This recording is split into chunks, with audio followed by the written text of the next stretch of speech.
Welcome back to another video on Daniel. Today we're going to be venturing into chapter 12. Let's get straight into it. So in verse 1 we read, "At that time Michael, the great prince, the protector of your people shall arise. There shall be a time of anguish such as never occurred since nations first came into existence. But at that time your people shall be delivered, everyone who's found written in the book." End quote. Okay, there can be no doubt here that Daniel is describing the apocalypse, the end of the world. God is now intervening in the last moments of human history. And the reason we can be so sure of this is the fact that the archangel Michael is breaking into the story. We literally have an angel coming into history itself. Now, the question is, when exactly is this going to occur?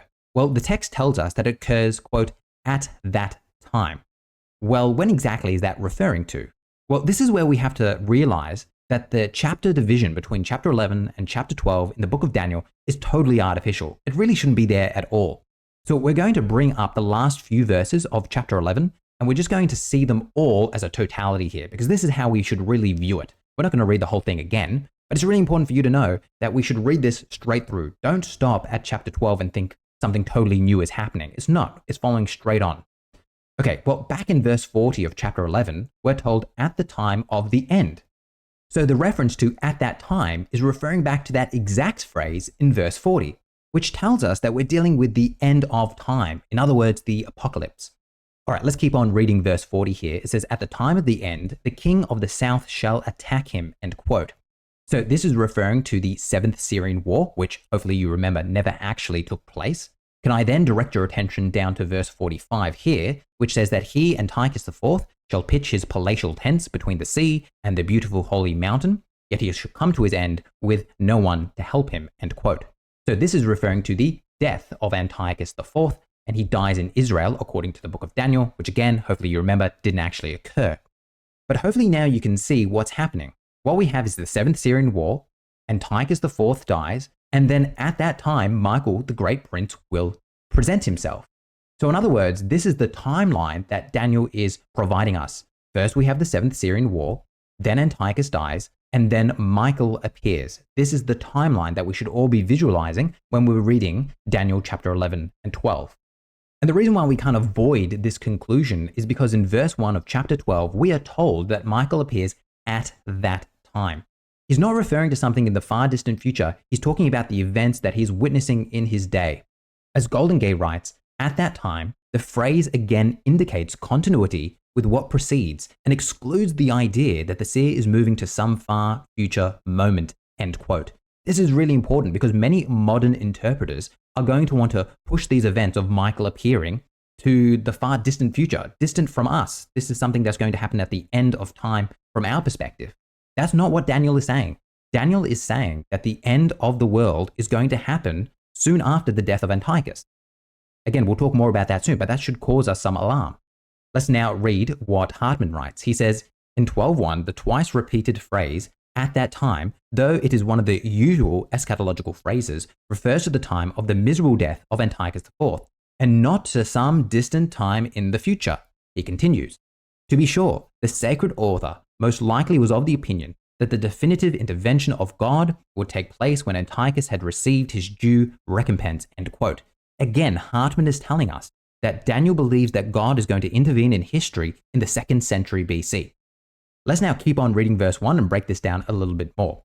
So we have the archangel Michael coming onto the scene. So it reads, "At that time, Michael, the great prince, the protector of your people, shall arise. There shall be a time of anguish such as never occurred since nations first came into existence." So here we have a reference to a time of anguish such as never been experienced before. Again, this is apocalyptic language. We then continue, "But at that time your people shall be delivered, everyone who's found written in the book." So here we have a judgment day scenario where we have books being opened and people being judged. Again, it's unavoidable that what we have here is a description of the end of the world. Now, just in case you're still not convinced, let's now go on to verse 2, which reads, quote, "Many of those who sleep in the dust of the earth shall awake, some to everlasting life, and some to shame and everlasting contempt. Those who are wise shall shine like the brightness of the sky, and those who lead many to righteousness, like the stars forever and ever," end quote. So here we have the resurrection of the dead. Again, there is no avoiding the conclusion that Daniel here is describing the end of the world. There is no avoiding that conclusion. But this now does present us with a big problem. And that is that Daniel believes the end of the world will happen in the 2nd century BC. So in other words, if we were to bring up a timeline here for a moment, what Daniel is saying is that the resurrection of the dead will occur in about 160 BC after the death of Antiochus IV. So the apocalypse is going to happen here. Now, the reason why this is such a big problem is because the apocalypse didn't happen there. History continued as usual. We have Jesus appearing in the year 0, and then here we are all the way down at 2000 AD, and we're all still here. The end has not happened. So if we do take an objective lens to this, it does seem that Daniel has made a mistake. As Hartman writes in his book, quote, "To be sure, the sacred author most likely was of the opinion that the definitive intervention of God would take place when Antiochus had received his due recompense." So in other words, Daniel believed that God was going to intervene in history in 160 BC, which of course did not happen. So to put it simply, Daniel believed the apocalypse was going to happen here in about 160 BC.